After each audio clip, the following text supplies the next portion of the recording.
Over the past 20 years, media has evolved in waves, each one driven by new technology, new tools, and new culture. Every wave produces new winners, and if you see it early enough, you can build for it.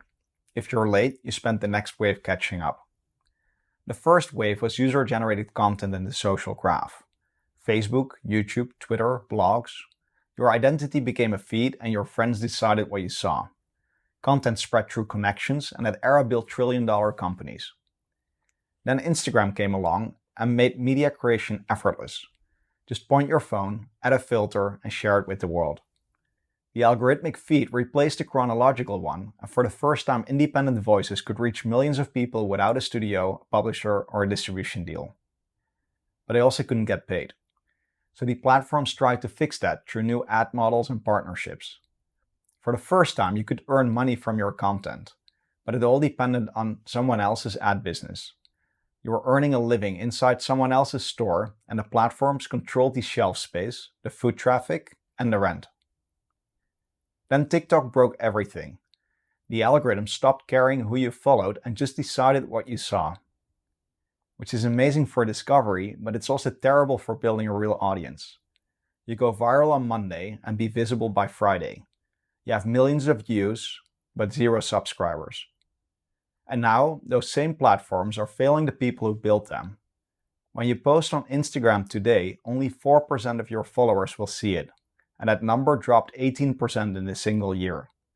Facebook is even worse, below 2%. Think about what that means. You spent years building an audience of 100,000 followers. You post something you're proud of, and then the platform shows it to 4,000 of your followers. The platforms that promise connection are delivering less of it every year. In the meantime, global podcast listenership has grown to 584 million people, and YouTube has now over 1 billion monthly viewers of podcast content. Users streamed 700 million hours of video podcasts on their TVs in October 2025 alone, nearly doubling compared to the year before. The format is changing the audience, and the shows that people used to listen to, they now watch.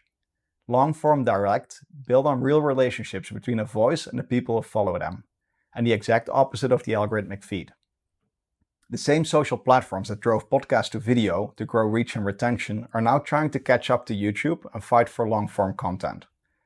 If you look at this over 2 decades, the pattern is clear.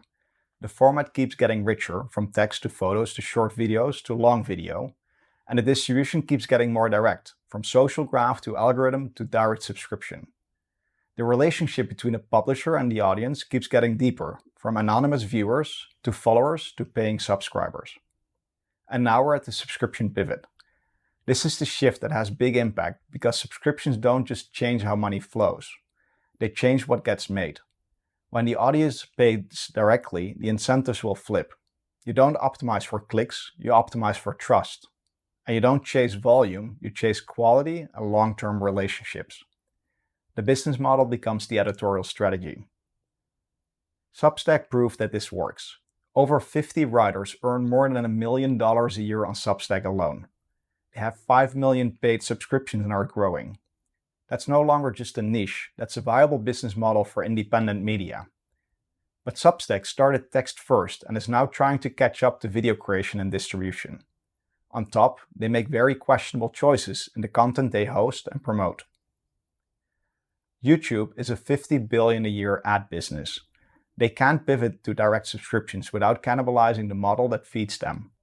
TikTok is optimized for dopamine and not depth, and Spotify is bolting video onto audio as an afterthought. Patreon connects supporters to people they follow in a great way, but also goes very wide to support artists of all kinds, making it harder to build a great experience for your audience. None of them can build what we're building, because doing so would undermine the business model that pays our bills.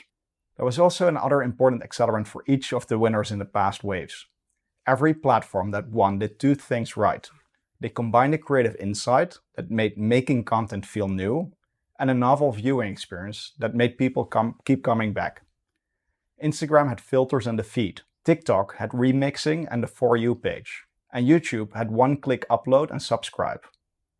The creative tool gets people in, and a great viewing experience attracts and keeps your audience. You need both. We're building better tools to share your best stories and a viewing experience across video, audio, and text that meets you where you are. That's the gap, and it's wide open. In the next episode, I'll show you what we're building to fill it.